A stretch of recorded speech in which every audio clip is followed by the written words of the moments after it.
Ang singsing sa kasal ay tumama sa sahig. Isang tuyong tunog na bumasag sa nakabibinging katahimikan ng bahay. Hindi ka nakapagbigay ng lalaking tagapagmana? Isa ka lang basura sa pamilyang ito. Ang mariing sumbat ng biyenan, habang ang asawa ay nakatayo lang, walang kibo. Huminga ng malalim si Aliana, ang kanyang mga mata ay wala ng luha, tanging ang malamig na pagtanggap sa katotohanan. Hahayaan ba niyang lamunin siya ng kahihiyan o babalik siya upang bawiin ang lahat? Ang singsing sa kasal ay tumama sa sahig. Ang tunog nito ay parang isang matalim na paalala na ang lahat ng kanyang pinanghawakan ay gumuho na. Hindi ka nakapagbigay ng lalaking tagapagmana, isa ka lang basura sa pamilyang ito. Ang mga salitang iyon ay tila kutsilyong humiwa sa puso ni Aliana. Malamig at walang awa. Nakatayo siya sa gitna ng malawak at marangyang kusina, kung saan ang bango ng adobong niluto niya para sa kanyang asawa ay nananatili pa sa hangin. Ang mga daliri niyang maghapon na nagpagod sa paghihiwa ng mga sangkap, ang mga kamay na matyagang nag-alaga sa tahanang ito, ay tila wala ng halaga ngayon. Sa ibabaw ng hapagkain nangyari sa mamahaling kahoy, inihagis ni Bernarda ang isang tumpok ng mga papeles. Ang kanyang boses ay parang talim ng gunting na humahati sa katahimikan. Prenso, tingnan mong mabuti ito. Hindi magpapakain ang bahay na ito ng mga taong walang silbi. Ang batang si Maya, wala siyang maiaambag sa pangalan ng mga Aguilar. Isa lang siyang pabigat. Aliana, makinig kang mabuti. 10 minuto ang ibinibigay ko para lisanin mo ang mansyong ito. Huwag mong hintaying tawagin ko pa ang mga gwardiya para kaladkarin ka palabas na parang isang asong gala. Binalingan ni Aliana si Renzo. Ang kanyang asawa ay nakaupo lang, nakatingin ng malalim sa baso ng alak na hawak nito. Tila ito ang pinakamahalagang bagay sa mundo. Hindi man lang siya tinapunan ng tingin. Ang katahimikan ni Renzo ay mas masakit pa sa anumang panlalait na narinig niya.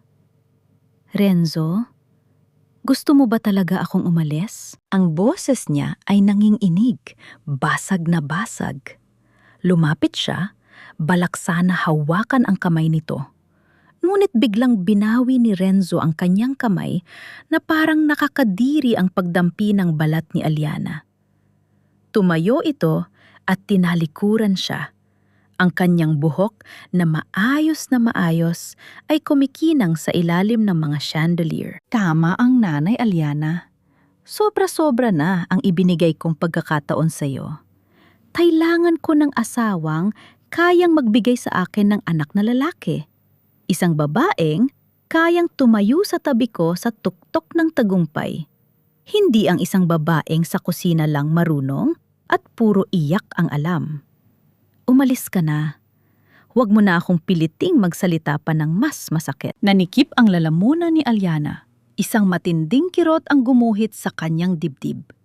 Tiningnan niya ang sarili mga kamay. Mga daliring magaspang na dahil sa pag-aalaga sa pamilyang ito, ang mga kamay na dati malambing na humahaplos sa noo ni Renzo tuwing ito ay pagod. Lahat ng sakripisyo, lahat ng pagmamahal, lahat ng gabing ginugol niya sa pag-aalaga rito ay biglang naging abo. Hindi siya sumigaw, hindi siya nagmakaawa.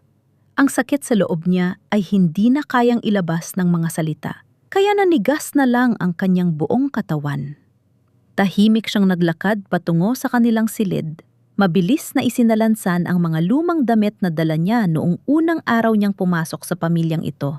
At buong ingat na binuhat ang anak na mahimbing na natutulog sa duyan. Paglabas niya ng pintuan, ang ulan ay bumuhos ng napakalakas.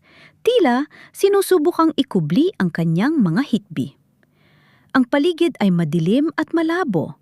Ang mga kidlat na humahati sa langit ay tila humahagupit sa kanyang pagkatao. Bakit ako naniwala sa ganitong uri ng pamilya? Bakit ko ipinagpalit ang sarili kong dignidad para sa mga taong hindi man lang ako itinuring na kapantay? Tumayo siya sa ilalim ng balkon, Tiningnan ang malaking gate na dahan-dahang sumasara, kinukulong ang lahat ng nakaraan at ang puso niyang pilit na pinapatay. Ang lamig ng ulan ay tumatagos sa kanyang balat, ngunit wala ito sa lamig na nararamdaman niya sa kanyang kaluluwa. Mahigpit na niyakap ni Aliana ang kanyang anak at bawat hakbang niya palayo ay tila pagtalikod sa taong dati ay siya. Sa kanyang likuran, ang mga ilaw ng mansyon ay patuloy na nagniningning, marangya, ngunit hungkag. Sa kanyang harapan, ang kawalan. Hindi niya alam kung saan siya tutungo. Ang alam lang niya ay sa sandaling ito, ang Aliana na kilala nila ay wala na. Ngunit kung ang lahat ng itinanim niya ay isang malaking kasinungalingan, anong katotohanan kaya ang naghihintay sa kanya sa dulo ng madilim na landas na ito? Ang lamig ng gabi ay parang mga karayom na tumutusok sa balat ni Aliana. Bawat hakbang niya sa basang semento ay mabigat. Tila hinihila siya ng bigat ng kanyang mga alaala pabalik sa mansyong iyon. Basang-basa na ang kanyang suot at ang maliit na si Maya ay nagsisimula ng humikbi sa kanyang bisig dahil sa ginaw. Walang mapuntahan si Aliana. Ang kanyang mga magulang ay matagal nang namayapa at ang tanging kaibigan niya sa lungsod ay lumayo na rin mula nang maging asawa siya ng isang Aguilar. Sa bawat pagpasa ng mga mamahaling sasakyan, ramdam niya ang panlalait ng mundo. Isang babaeng may daladalang sanggol, basang-basa sa ilalim ng buhos ng ulan, walang malinaw na patutunguhan. Huminto siya sa ilalim ng isang sirang bus stop.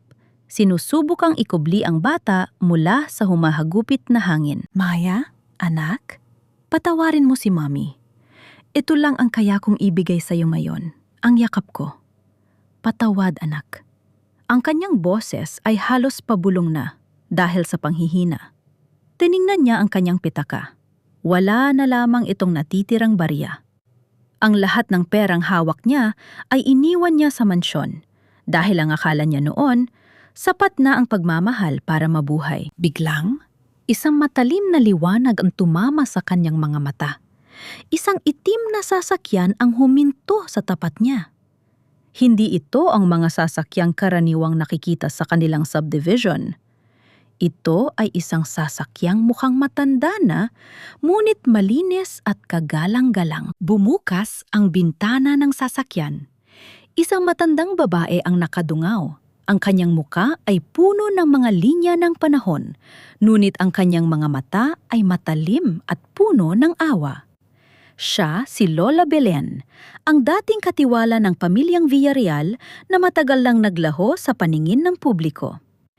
Ija, hindi mo nararapat na mamatay sa ginaw ang batang yan. Sumakay ka. Nag-alangan si Aliana.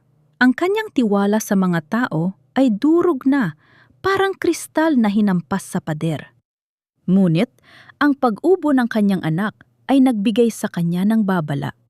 Kung mananatili siya rito, pareho silang mawawala. Sino po kayo? Hindi na sumagot ang matanda. Binuksan nito ang pintuan ng sasakyan mula sa loob. Sa sandaling pumasok si Aliana, ang amoy ng lumang papel at kandila ang sumalubong sa kanya. Isang amoy na kakaiba, parang amoy ng isang nakatagong kasaysayan. Habang umaandar ang sasakyan, sinulyapan ni Lola Belen ang singsing sa daliri ni Aliana. Ang singsing na iniwan ni Renzo na hindi man lang niya kinuha, ngunit may naiwan palang bakas ng isang kakaibang marka sa kanyang daliri mula sa pagkakatali nito ng mahigpit. Alam mo ba, Hija, na ang mga Aguilar ay mahilig magtapon ng mga bagay na sa tingin nila ay basura? Kahit na ito pala ay ginto, ang mga salitan iyon ay parang isang palaisipan na hindi mauunawaan ni Aliana. Ang pagod ay unti-unting yumayakap sa kanya. Bago siya tuluyang makatulog, nakita niya ang isang lumang litrato sa dashboard ng sasakyan. Isang babaeng kamukhang-kamukha niya, may suot na kwintas na may emblem ng isang ibong agila. Ang simbolo ng mga Villarreal. Sino ang babaeng yon?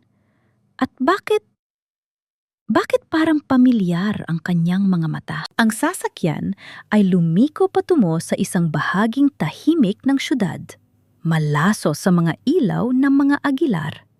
Doon, sa ilalim ng kadiliman, magsisimula ang unang hakbang ng pagbabago.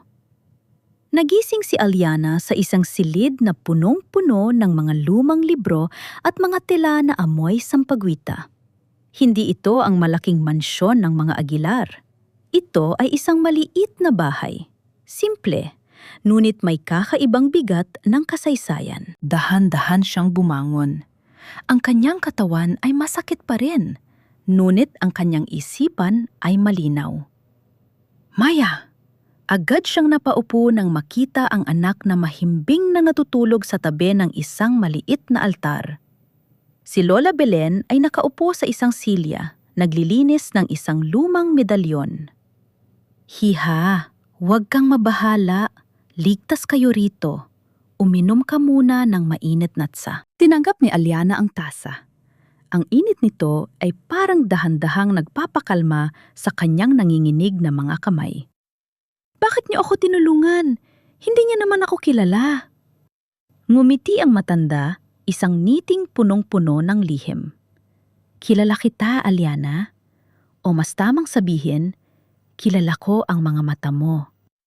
Ang mga mata ng isang babaeng pinagkaitan ng kanyang karapatan dahil sa kasinungalingan ng iba. Naguguluhan si Aliana. Ano pong ibig ninyong sabihin? Inilabas ni Lola Belen ang litratong nakita ni Aliana sa dashboard noong nakaraang gabi. Ipinatong niya ito sa mesa. Tiningnan ito ni Aliana. Ang babae sa litrato ay may suot na kwintas na may emblem ng Villarreal. Isang ibong agila na nakabuka ang pakpak, gawa sa pilak at brilyante. Ang babaeng ito, siya ang ina ko. Pero paano? Ang ina ko ay namatay noong maliit pa ako. Sabi ng mga kamag-anak ko, siya ay isang simpleng katulong lamang sa probinsya. Tumawa ng mahina ang matanda. Isang mapait na tawa. Simple, ang babaeng yan ay si Elena Villarreal, ang nag-iisang tagapagmana ng pinakamalaking imperyo sa bansa bago siya nawala. Nanlaki ang mga mata ni Aliana. Villarreal? Ang pamilyang nagmamay-ari ng mga bangko at lupaing kinakalaban ngayon ng mga Aguilar? Hindi ito kapani-paniwala. Isang panaginip. Isang malupit na biro. Pilit na itinatanggi ni Aliana ang mga sinasabi ng matanda. Hindi maaari.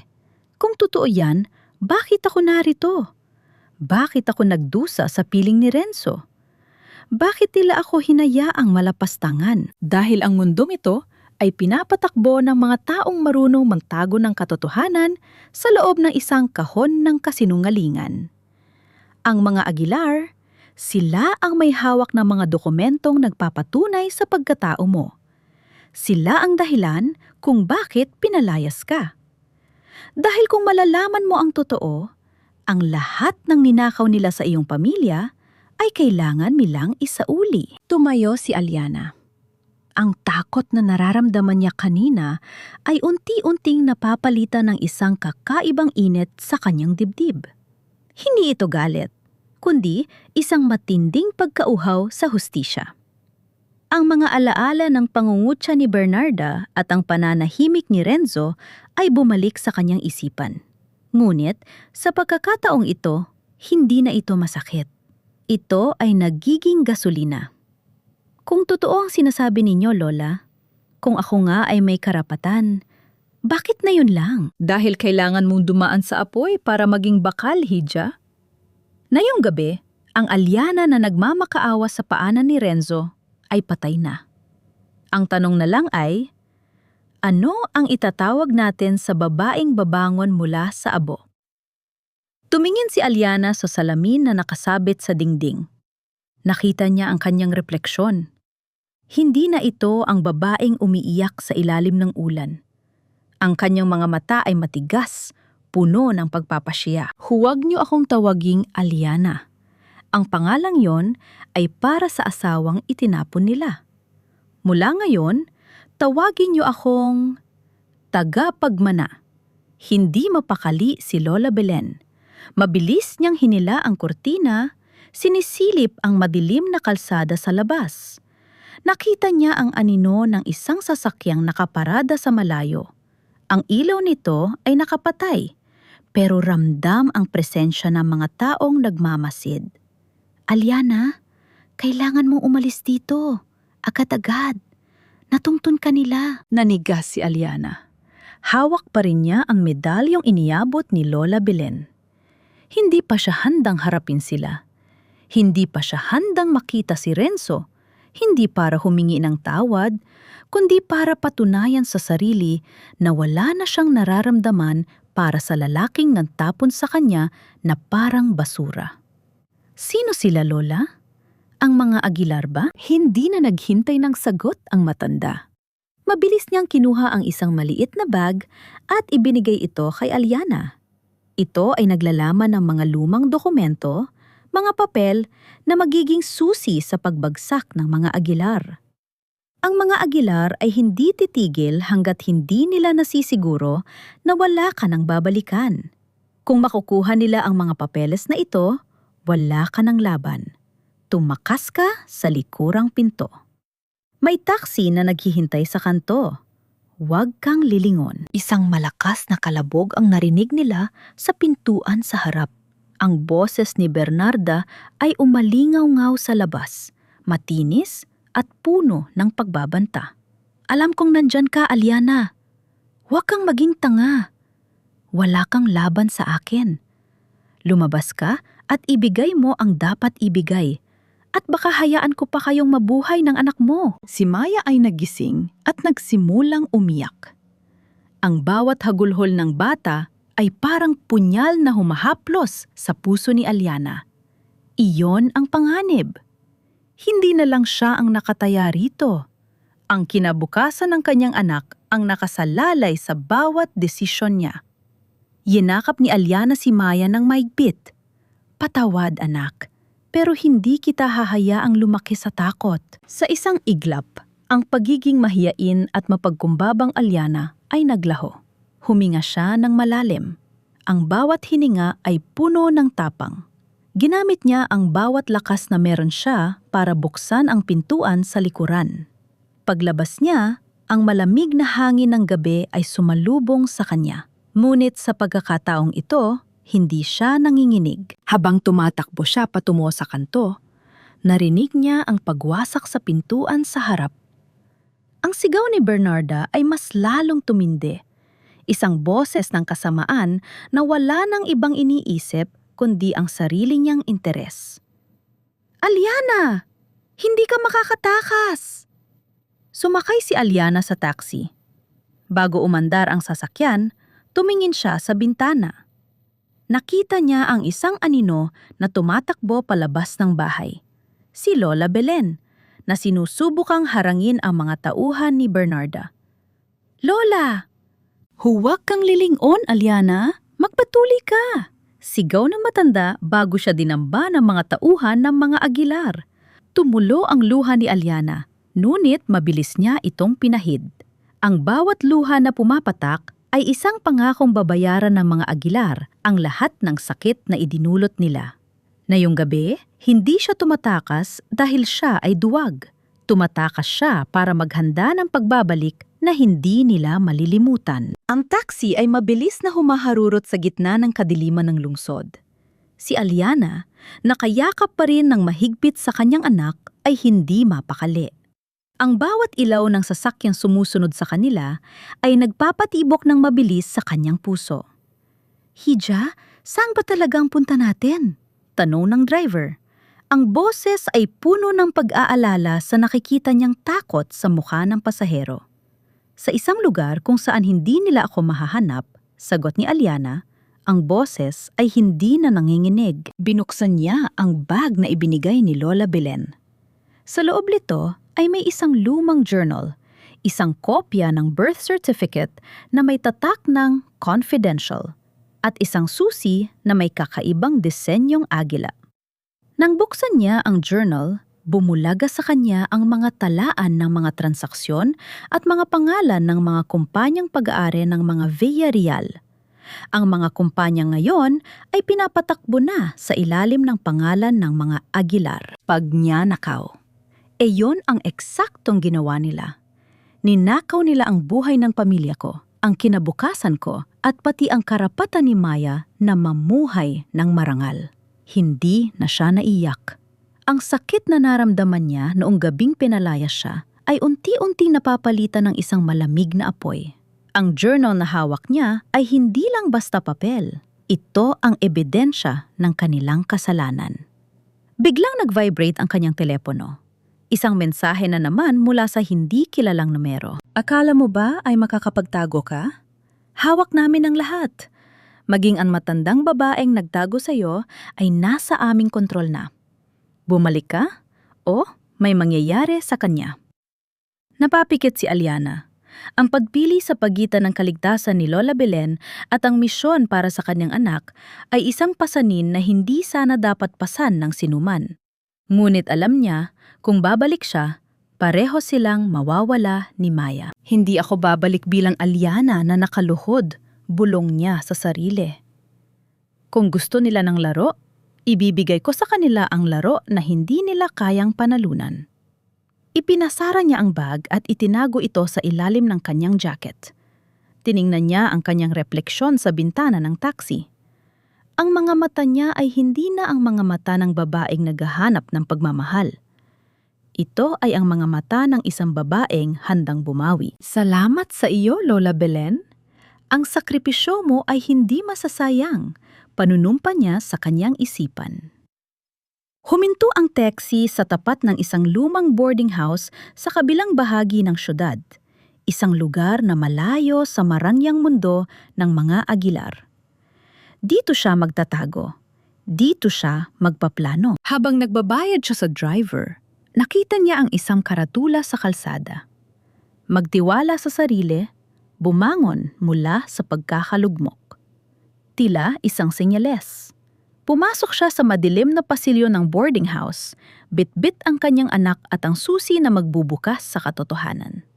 Ngunit hindi niya alam, sa kabilang dulo ng linya, si Renzo ay nakatingin sa isang monitor, pinapanood ang bawat galaw ng sasakyang sinakyan ni Aliana. Akala mo ba ay makakatakas ka, Aliana?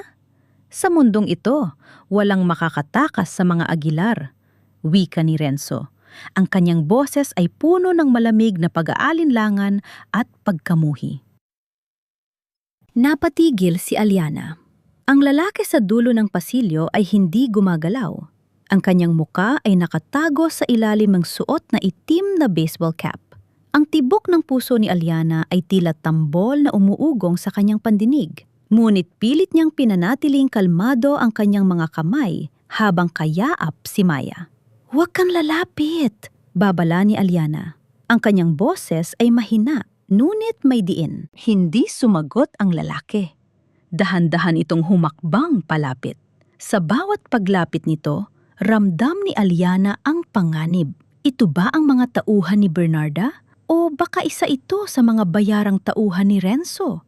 Tumalikod si Aliana, balaksanang bumalik sa pintuan ng boarding house. Ngunit, may isa pang lalaki na nakatayo na doon.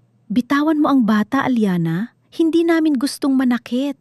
Basta ibigay mo lang ang bag na dala mo. Sabi ng lalaking nasa likuran niya. Napagtanto ni Aliana, hindi siya ang pakay nila, kundi ang journal na hawak niya.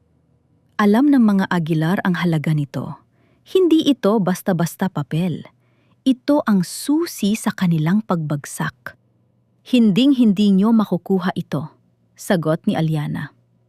Sa isang iglap, kinuha niya ang susing hugis agila mula sa kanyang bulsa at mabilis na tumakbo patungo sa kabilang direksyon, kung saan may isang bukas na bintana sa dulo ng pasilyo. Huwag siyang hayaang makalabas. Tumalon si Aliana sa bintana, diretso sa isang bunton ng mga karton sa eskinita. Ang pagbagsak ay masakit.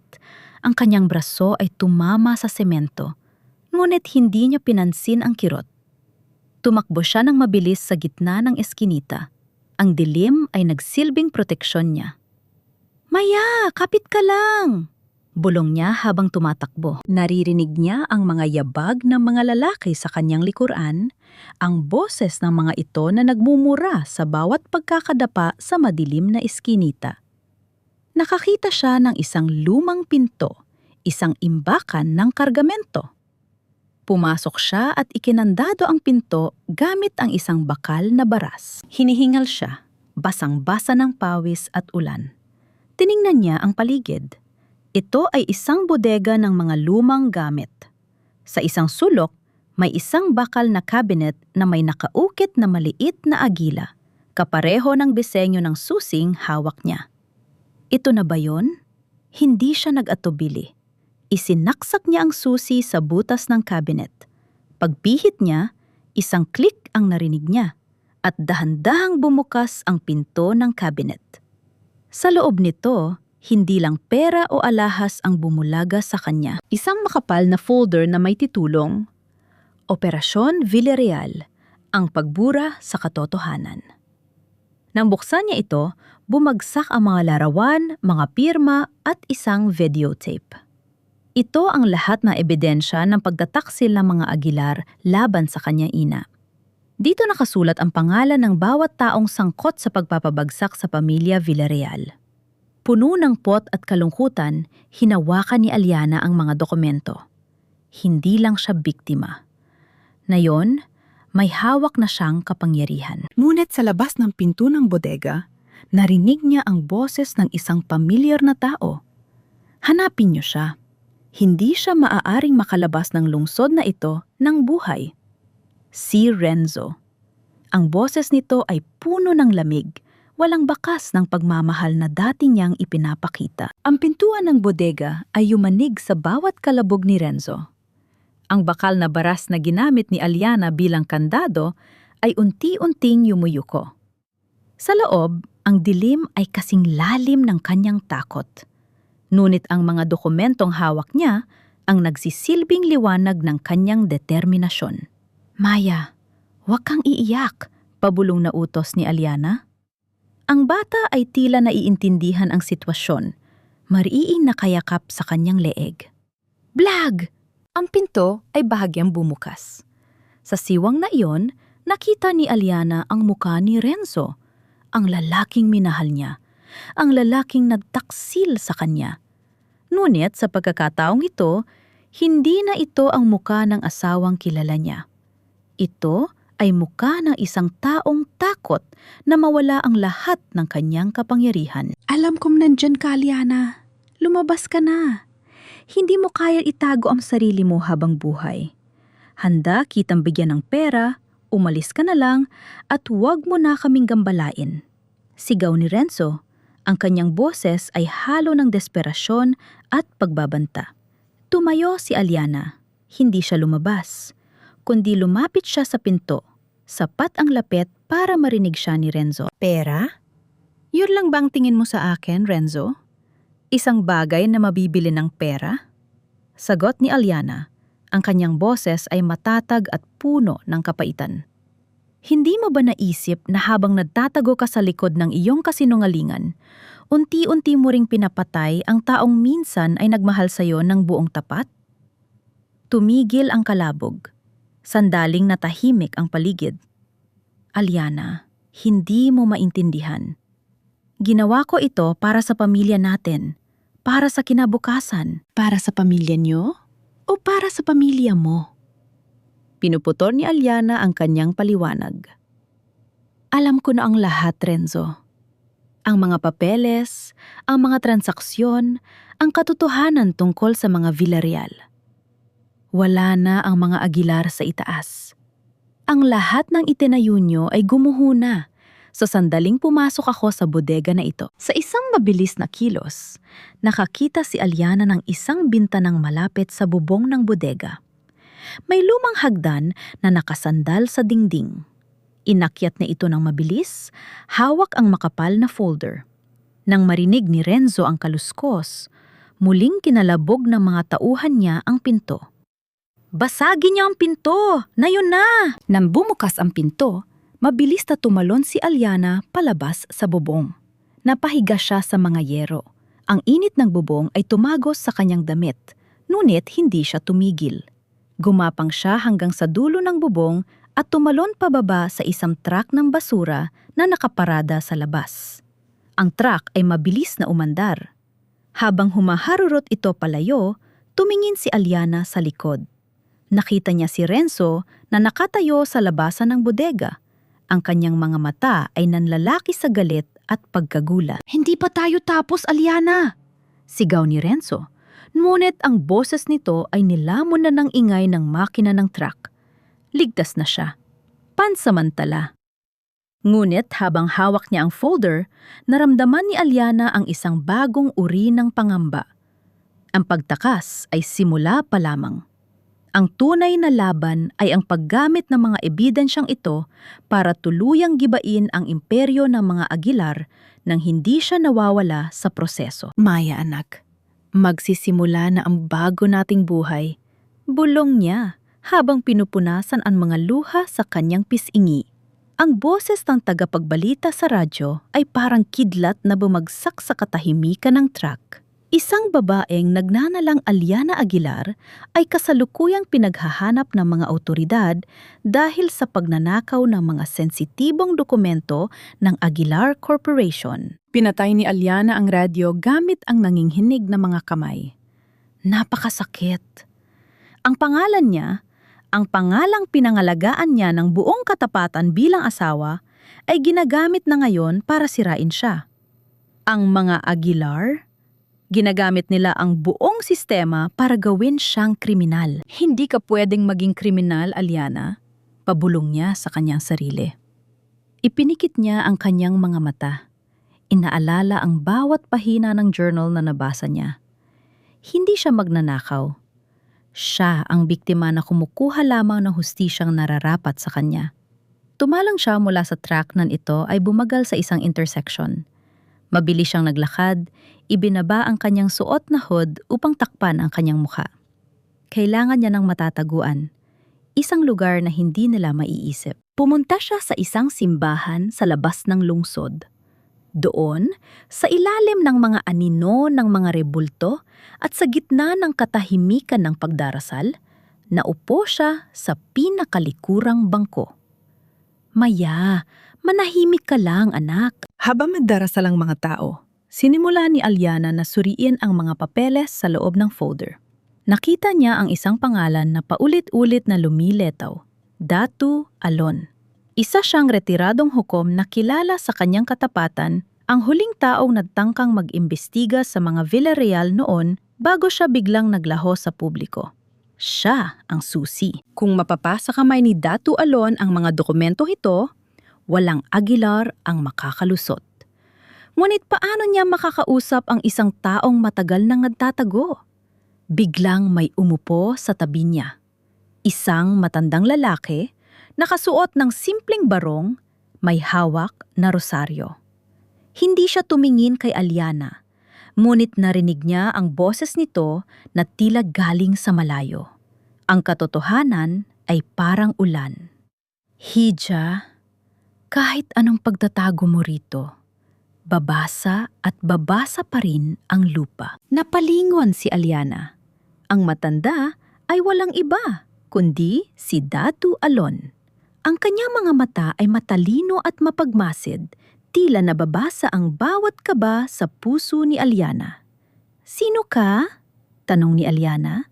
Ang kanyang boses ay puno ng pagtataka. "Ako ang taong matagal nang naghihintay na bumalik ang agila sa pugad nito," sagot ng matanda. "Alam ko ang dala mo at alam ko kung bakit kanila hinahabol. Ngunit ang pagdala ng dokumentong iyan ay parang paghawak ng baga. Kung hindi mo alam kung paano ito gagamitin, ikaw ang mauunang masunog." Inilabas ni Aliana ang makapal na folder at inilapag ito sa pagitan nila. "Handa akong masunog, Datu Alon, basta't sigurado akong ang apoy na ito ay tatapos sa mga Aguilar." Tiningnan ng hukom ang mga papeles. Unti-unting lumawak ang kanyang ngiti, ngunit may bahid ito ng pait. Sa wakas, ang hustisya ay may pagkakataon na. Ngunit makinig ka, Aliana. Kapag inilabas natin ito, Hindi ka na lang simpleng target. Ikaw na ang magiging sentro ng bagyo. Handa ka na bang talikuran ng lahat? Pati na ang huling piraso ng pagmamahal na natitira mo para kay Renzo? Ang tanong mayon ay tumama ng diretso sa puso ni Aliana. Pagmamahal? May natitira pa ba? Ang tanging nararamdaman niya para kay Renzo ay ang pagkadismaya sa isang lalaking pinili ang kapangyarihan kaysa sa kanyang sariling pamilya. Wala na ang pagmamahal na yon, Datu Alon. Ang natira na lang ay ang pangangailangan na protektahan ang anak ko at linisin ang pangalan ng ina ko. Yan ang tanging pagmamahal na may halaga na ngayon. Ang sirena ng mga pulis ay unti-unting lumalapit. Ang nakakasilaw na pulang ilaw ay tumatagos sa mga makukulay na bintana ng simbahan, nagbibigay ng kakaibang kulay sa loob ng santuwaryo. Hija, sa labasan ka sa sakristi dumaan. May daan doon patungo sa mga eskinita. Huwag kang lilingon, utos ni Datu Alon habang mabilis na ibinubulsa ang folder sa ilalim ng kanyang barong. Ngunit Datu, ang mga dokumento. Dala ko na sila. Ako ang mas mainam na magdala nito dahil ako ang inaasahan nilang wala ng silbi. Takbo! Sa isang mabilis na kilos, hinila ni Aliana si Maya at nagtatakbong patungo sa gilid ng simbahan. Ramdam niya ang bawat tibok ng kanyang puso sa kanyang lalamunan. Paglabas nila sa maliit na pinto, sinalubong sila ng matinding dilim ng gabi. Sa di kalayuan, nakita niya ang mga pulis na nagbababa mula sa kanilang mga sasakyan, kasama ang ilang armadong lalaki na alam niyang mga tauhan ni Renzo. Hindi sila pulis. Sila ay mga asong gutom na naghahanap ng biktima. Aliana, nasaan ka na? Ang boses ni Renzo ay narinig niya sa megaphone. Ang boses na dati ay bumubulong ng mga pangako ng pag-ibig, na yon ay naglalabas ng mga banta ng paghuli. Huwag kang lalapit, Renzo, bulong ni Aliana habang nakasilip mula sa likod ng isang basurahan. Maya, manahimik ka lang, pakiusap ko sa iyo. Habang naghahanap ng daan, isang itim na van ang huminto sa kanyang tapat. Hindi ito ang mga Aguilar. Bumukas ang pinto at isang babaeng pamilyar ang gumaba. Si Sarah, ang dating sekretarya ng kanyang ina sa Villarreal na matagal na nilang pinaniniwala ang naglaho. Aliana, sumakay ka! Sino ka? Tanong ni Aliana, nag-aalinlangan. Ako si Sarah, ang kanang kamay ng ina mo. Walang oras para magpaliwanag. Nasa panganib ang buong plano ni Datu Alon. Sumakay si Aliana. Ang van ay mabilis na humarurot palayo, eksaktong segundo bago sila makita ng mga tauhan ni Renzo. Sa loob ng van, ramdam ni Aliana ang tensyon. Sarah, bakit ka nandito? Paano mo nalaman? Matagal kaming naghihintay, Aliana. Lahat ng Aguilar ay nagmamanman. Pero hindi nila akalaing ang mga tauhan ng Villarreal ay nakabantay sa bawat galaw mo. Tiningnan ni Aliana ang labas ng bintana. Nakita niya ang mga ilaw ng mga pulis na papalayo. Napabuntong hininga siya. Ang laban ay hindi na lang sa pagitan niya at ng mga Aguilar. Ito na ay isang digmaan sa pagitan ng mga nakalimutang katapatan at ng kasalukuyang korupsyon. Ngunit may isang bagay na bumabagabag sa kanya. Bakit si Renzo mismo ang nagpapatakbo ng mga tauhan? Hindi ba siya natatakot na madamay ang pangalan niya? Sarah, bakit si Renzo ang nangungguna? Hindi ba siya ang asawa ko? Hindi na siya ang Renzo na nakilala mo. Ang kapangyarihan ay nakakalason, Aliana. At ang mga Aguilar, handa nilang ubusin ang lahat, pati na ang mga taong minahal nila para lang mapanatili ang kanilang trono. Napahawak si Aliana sa kanyang dibdib. Ang sakit ay naglaho na, napalitan ng isang malamig na pagtanggap. Ang lalaking minahal niya ay isa na lamang anino ng kanyang nakaraan. Kung ganoon, Wala na akong dapat pang panghinayangan. Ang malakas na pagsabog ay yumanig sa buong paligid. Ang tunog nito ay tila isang malupit na pagtatapos sa isang kabanata. Sa loob ng van, napatigil ang paghinga ni Aliana. Tumingin siya sa side mirror. Ang simbahan, ang huling kanlungan na pinuntahan niya, ay nababalot na ngayon ng makapal na usok at naglalagablab na apoy. "Datu Alon!" bulalas ni Aliana. Ang kanyang mga kamay ay mabilis na humawak sa bintana ng van. "Huwag, Aliana! Mapanganib bumalik!" Pigil ni Sarah habang mabilis na minamaneho ang sasakyan papalayo sa gulo. Wala na tayong magagawa. Ang mga Aguilar, ginawa nila ang lahat para siguraduhing walang ebidensyang matitira. Nanlumo si Aliana. Ang folder, ang mga dokumentong pinaghirapan nilang makuha, nandoon lahat sa loob ng simbahan kasama ang matandang hukom. Ang pakiramdam ng kawalan ay bumalik. Mas matindi, mas masakit. Para na naman siyang binalik sa unang araw. Walang hawak, walang laban, at hinahabol ng mga taong ang tanging hangad ay burahin ang kanyang pag-iral. Hindi pwedeng ganito lang ito, wika ni Aliana.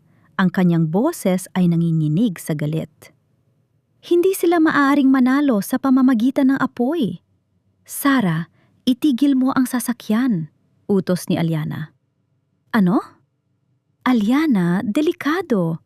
Itigil mo ang sasakyan." Tumigil ang van sa gilid ng isang madilim na kalsada.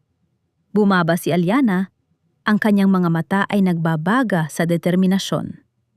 Humarap siya kay Sarah, nabakas ang takot at pag-aalala. Kung akala nila ay ang mga papel na yon lang ang tanging ebidensya, nagkakamali sila. "Hindi ako hangal, Sarah. Bago ko ibinigay ang mga dokumento kay Datu Alon, gumawa ako ng kopya. Ang mga orihinal ay maaaring naabo na, ngunit ang katotohanan ay nakatago sa isang lugar na hindi nila kailanman matatagpuan." Napangganga si Sarah. Ang Aliana na nakikita niya ngayon ay hindi na ang babaeng pinalaya sa mansyon. Ito ay isang babaeng may plano. Isang babaeng nag-iisip ng 10 hakbang bago ang kanyang kalaban. Saan mo itinago? Sa isang lugar na kahit si Renzo ay hindi manggangahas nakalkalin. Sa puso ng kumpanyang ninakaw nila sa akin. Habang sinasabi ito ni Aliana, isang pamilyar na tunog ng sasakyan ang lumapit. Hindi ito ang mga Aguilar.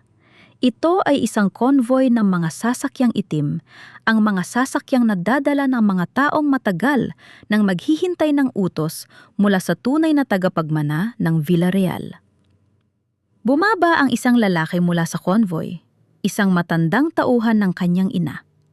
Yumukod ito sa harap ni Aliana. "Miss Aliana, handa na ang lahat. Ang pagbabalik ng mga Villarreal ay magsisimula na ngayon." Tumingin si Aliana kay Maya na mahimbing pa rin natutulog. Ang bawat sakripisyo, ang bawat luha, ang bawat pagkakataon na muntik na siyang sumuko, lahat ng iyon ay nagbunga. Hindi na siya tatakbo. Ngayon, siya na ang hahabol sa kanila. "Renzo, Bernarda, maghanda kayo. Ang bawat apoy na sinimulan nyo ay babalik sa inyo ng 10 beses na mas matindi." Ang boses ni Renzo sa kabilang linya ay hindi na ang boses ng isang asawang nagtataksil. Ito ay ang boses ng isang halimaw na handang lamunin ang sarili niyang laman at dugo. Ang mga salitang, "Wala na siya sa'yo," ay nagbabagsak sa buong mundo ni Aliana. Napahawak si Aliana sa kanyang dibdib. Ang bawat hininga ay parang paghila ng bubog sa kanyang lalamunan. Hindi siya makapagsalita.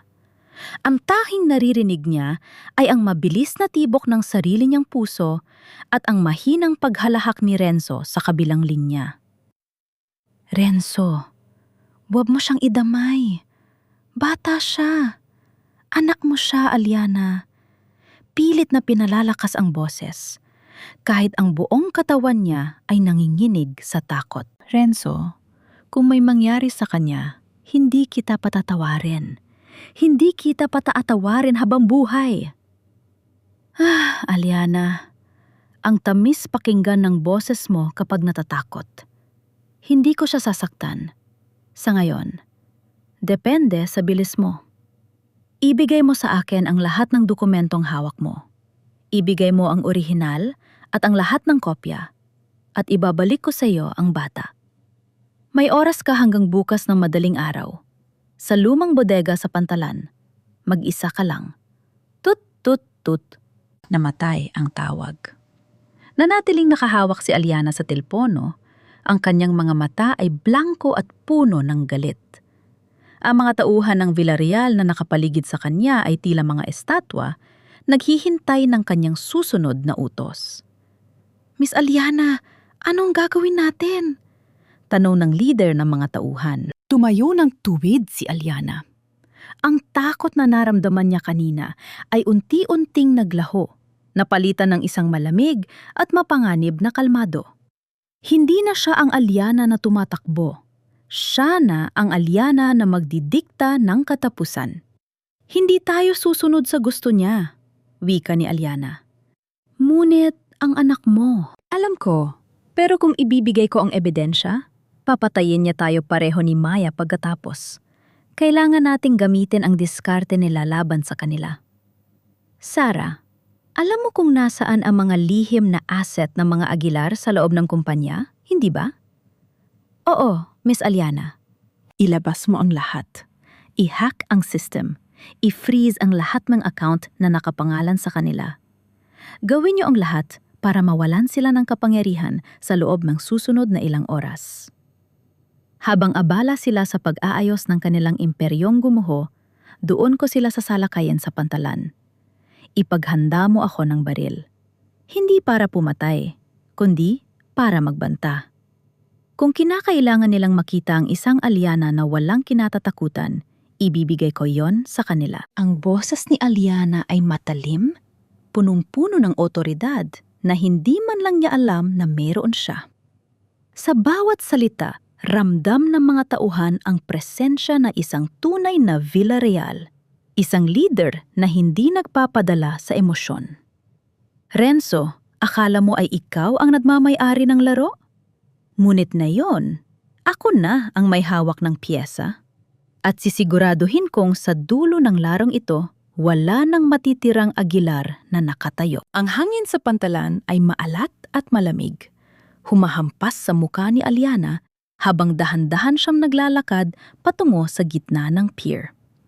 Sa harap niya, nakatayo si Renzo. Hawak nito si Maya, ang kanyang anak, na tila natatakot at nakabaon ang muka sa balikat ng ama. Renzo, bitawan mo siya! Sigaw ni Aliana. Ang boses ay puno ng pait at pag-aalala. Nandito na ako. Wala na ang mga tauhan ko. Mag-isa lang ako. Tumawa si Renzo, isang tawang puno ng kawalan ng pag-asa. Nandito ka nga, Aliana. Pero akala mo ba ganito lang kadali? Akala mo ba matapos mo akong ipahiya sa lahat ng tao, pagkatapos mong sirain ang kumpanya ko, ay hahayaan lang kita? Ibinabaan ni Renzo ang kanyang boses. Naging pabulong ito ngunit puno ng lason. Alam mo ba ang pakiramdam na mawala ang lahat? Ang pera, ang pangalan, ang paggalang ng mga tao? Dahil sa iyo, Aliana, dahil sa mga dokumentong inilabas mo, gumuho ang lahat. Hindi ako ang sumira sa inyo, Renzo. Kayo ang sumira sa inyong sarili dahil sa kasakiman ninyo. Sagot ni Aliana habang unti-unting lumalapit. Bitawan mo na ang anak natin. Hindi niya deserve na madamay sa mga kasalanan ninyo. Renzo, tingnan mo ang sarili mo. Ipinagpalit mo ang pamilya natin sa kapangyarihan. Ipinagpalit mo ang dangal mo sa isang trono na gawa sa buhangin. Hindi pa huli ang lahat. Ibalik mo si Maya at magsimula tayo ng bago sa labas ng mundong ito. Sandaling natigilan si Renzo. Ang kanyang mga mata na dati ay puno ng galit ay nagpakita ng isang kurap ng pag-aalinlangan. Ngunit mabilis itong napalitan ng pait. Huli na, Aliana. Wala nang tayo.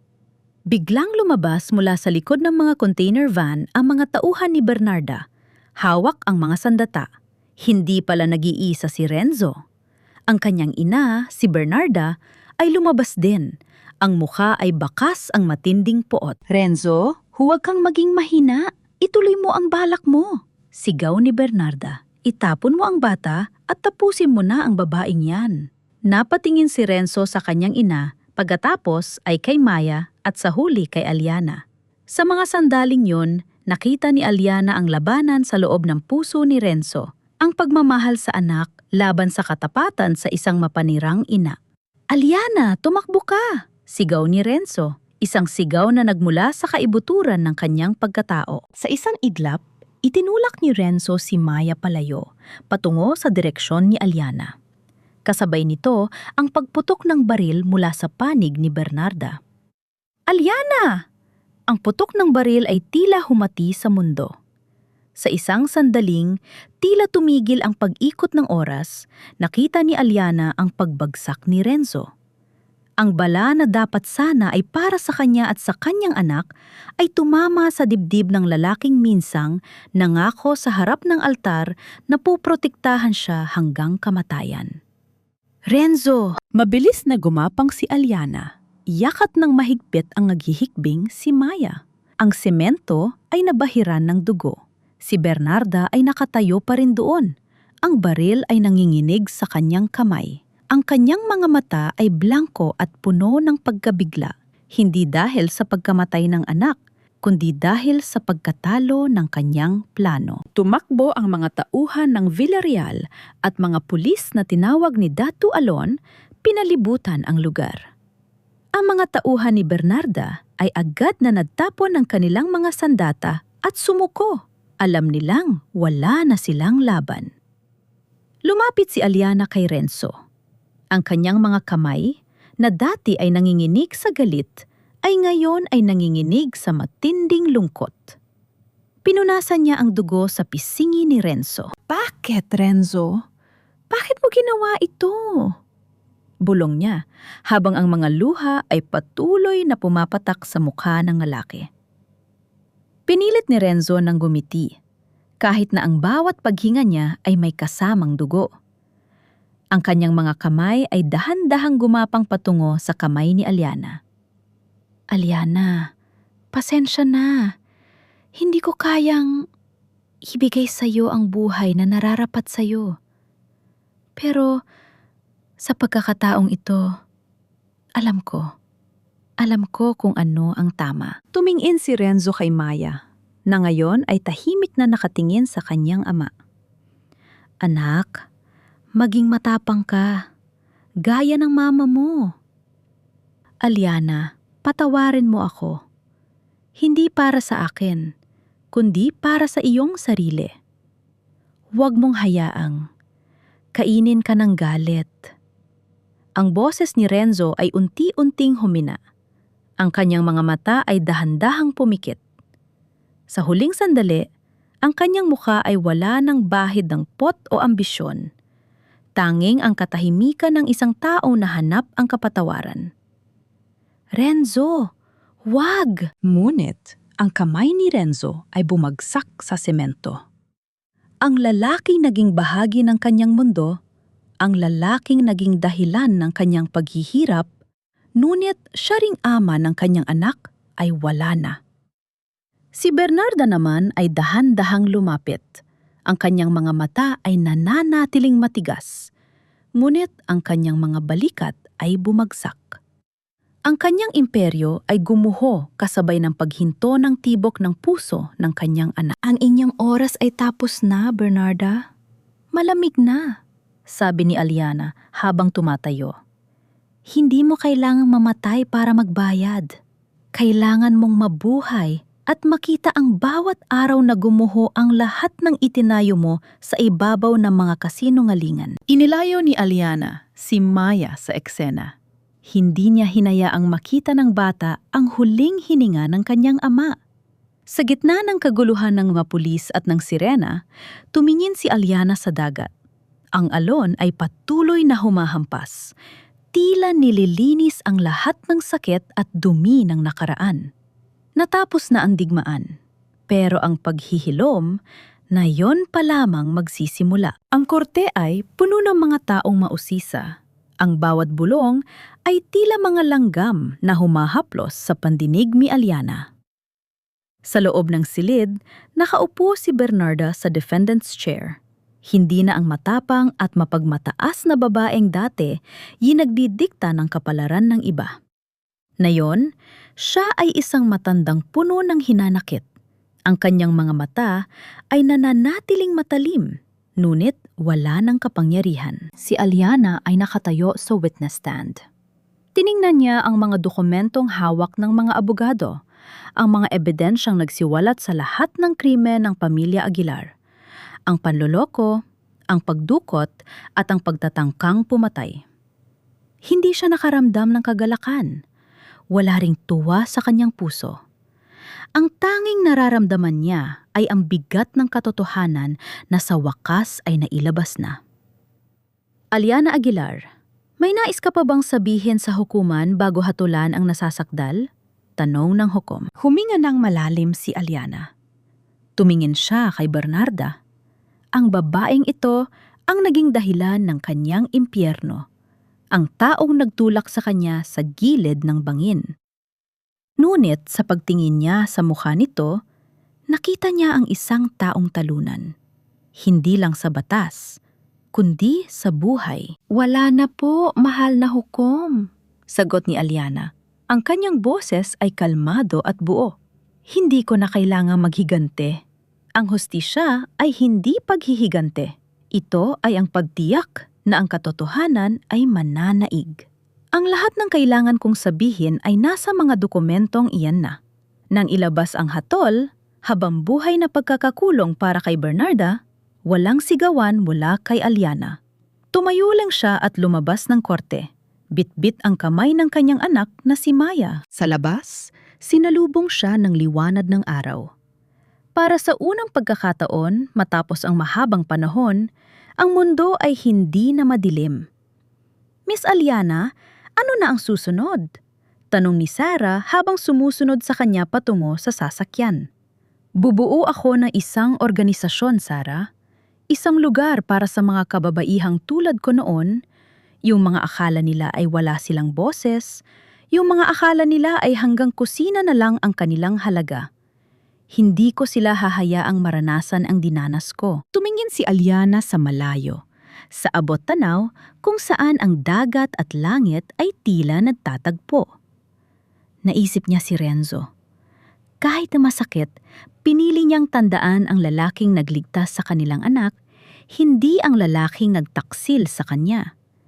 Ang pagpapatawad ay hindi para sa kanila. Ito ay para sa kanyang sariling kaluluwa. Maya, halika na, bulong niya sa anak.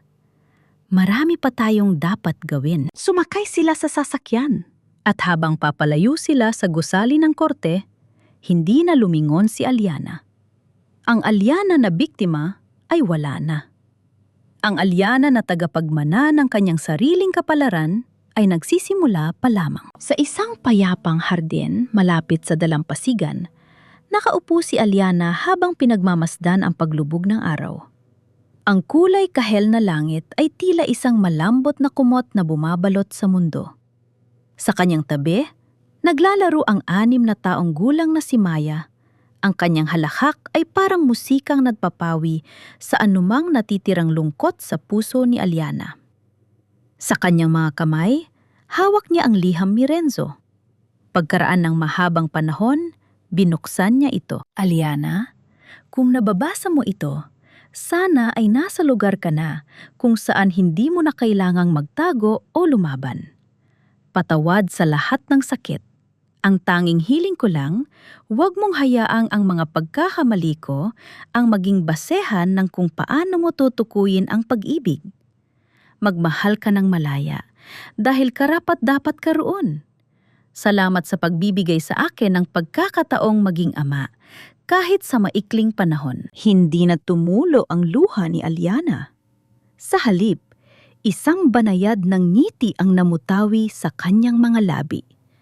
Nagpatawad ka na ba? Ang boses ni Sarah ay nagmula sa likuran. Naupo ito sa tabi ni Aliana, dala ang isang tasa ng tsaa. Oo, Sarah, hindi para sa kanya, kundi para sa sarili ko, sagot ni Aliana. Ang kapatawaran ay hindi nangangahulugang kinalimutan ko ang lahat. Nangangahulugan lang ito na hindi na ako bilanggo ng nakaraan. Napatingin sila sa gusali sa di kalayuan, ang Maya Foundation, isang sentro na itinatag ni Aliana para sa mga kababaihang biktima ng pang-aabuso at kawalang katarungan. Libu-libong buhay na ang kanilang natulungan. Libu-libong kwento na ng pagbangon ang kanilang nasaksihan. Dito ko natagpuan ang tunay na kahulugan ng pagiging tagapagmana, ani Aliana, habang hinahaplos ang hangin. Hindi sa pera o kapangyarihan ng mga Villarreal, kundi sa kakayahang magbigay ng lakas sa mga taong nawalan na ng pag-asa. Maya! Tawag ni Aliana. Halika rito anak. Tumakbo ang bata patungo sa kanyang ina, yumakap ng mahigpit. Sa sandaling yon, ramdam ni Aliana ang buong pagkatao niya. Buo, matatag, at masaya. Ang gabi ng unos, ang takot sa pantalan, at ang pait ng pagtataksil ay naging bahagya na lamang ng isang mas malaking kwento ng tagumpay. Ang buhay ay hindi laging madali. Minsan, kailangan mong madapa para matutunang tumayo ng mas matibay. Minsan, kailangan mong mawalan para malaman mo kung ano ang tunay na mahalaga. Tumingin si Aliana sa kamera ng tadhana. Sa mga tagapakinig na kasama niyang naglakbay sa bawat kabanata ng kanyang buhay. Sa bawat babaeng nakikinig na nagdadaan sa dilim ng pag-aalinlangan at sakit, hindi ka nag-iisa. Ang iyong kwento ay hindi natatapos sa iyong pagkatalo. Ito ay nagsisimula pa lamang sa iyong pagbangon. Maging matapang, maging malaya, at higit sa lahat, huwag mo hayaang ang kahapon ang magdikta ng iyong bukas. Sa paglubog ng araw, tinalikuran na ni Aliana ang anino ng kanyang nakaraan. Ang dalampasigan ay tahimik, ang alon ay kalmado, at sa kanyang puso, ang tanghing tunog na maririnig niya ay ang pangako ng isang kinabukasang puno ng pag-asa.